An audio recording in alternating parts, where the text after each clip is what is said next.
बिस्मिल्लाहिर्रहमानिर्रहीम। अस्सलाम वालेकुम।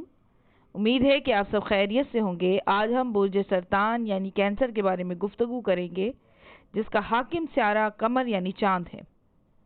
22 जून तक 23 जुलाई के दरमियान पैदा होने वाले अफराद का ताल्लुक बुर्ज सरतान से होता है। जब इनके नाम रखे जाएं तो हरूफ तहज्जी के दोनों है जो हैं उनमें से किसी एक से नाम शुरू हो तो ज़्यादा बेहतर है।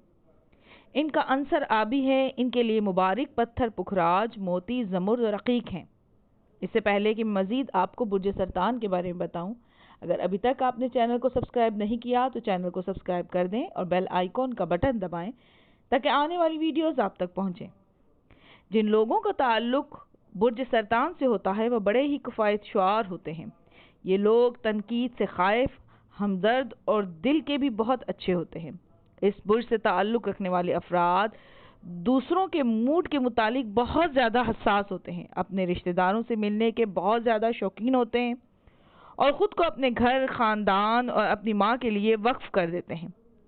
इस बुर्ज से ताल्लुक़ रखने वाले अफराद में किसी हद तक रूहानी सलाहियत के साथ साथ अच्छी क़ुव्वत बर्दाश्त भी होती है। ये लोग हिसाब किताब, लेन देन और माली मामलात में इंतहाई ज़ैरक होते हैं।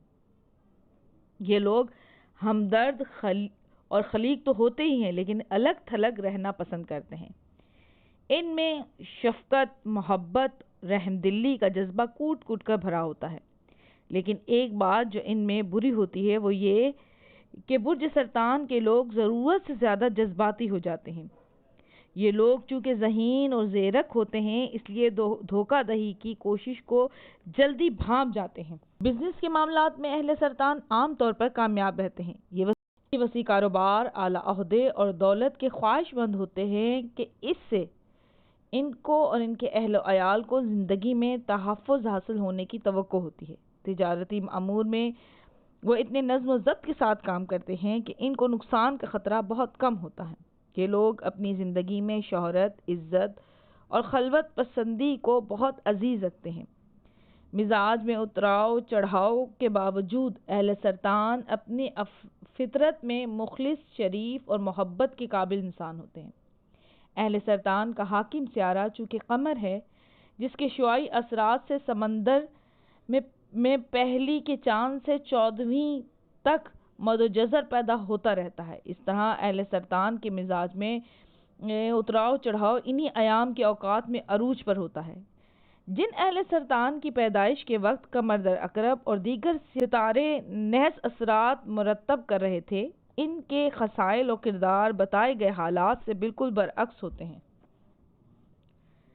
अगर इसका सद्देबाब ना किया जाए तो ये लोग ज़िंदगी भर नाकामियों में भटकते रहते हैं और इंसानियत सोज राहों पर गामजन हो जाते हैं और गुमराही इनका मुकद्दर बन जाती है। इन लोगों का निज़ाम हज़्म अक्सर ख़राब रहता है और मैदे में तेज़ाबियत की वजह से नज़ला, दांतों में दर्द और पेट में ख़राबी रहती है। इन बीमारियों से महफूज रहने के लिए इन लोगों को अपनी ग़िज़ा में विटामिन बी, B2 और B12 को शामिल रखना चाहिए। ये लोग अक्सर फेफड़ों, सांस की तकालीफ, गुर्दों और पेशाब की तकालीफ में भी मुब्तला रहते हैं। ये लोग बिजनेस करना पसंद करते हैं। इनकी फितरत तिजारती मामलात में इनकी रहनुमाई करती है। ये अफराद ऐसी सन्नत या पेशों में सबसे ज़्यादा कामयाब रहते हैं जिनमें अवामुन नास से बराह रास्त ताल्लुक़ हो, मसलन डॉक्टर, मुअल्लिम, लाइब्रेरी, तसनीफ़ और तालीफ, कुतुब फरोशी वगैरह। उम्मीद है कि आपको मेरी ये वीडियो पसंद आएगी। अपनी कीमती राय के लिए कमेंट करें, इस वीडियो को लाइक और शेयर करें। अब मुझे इजाज़त दीजिए। अल्लाह हाफ़िज़।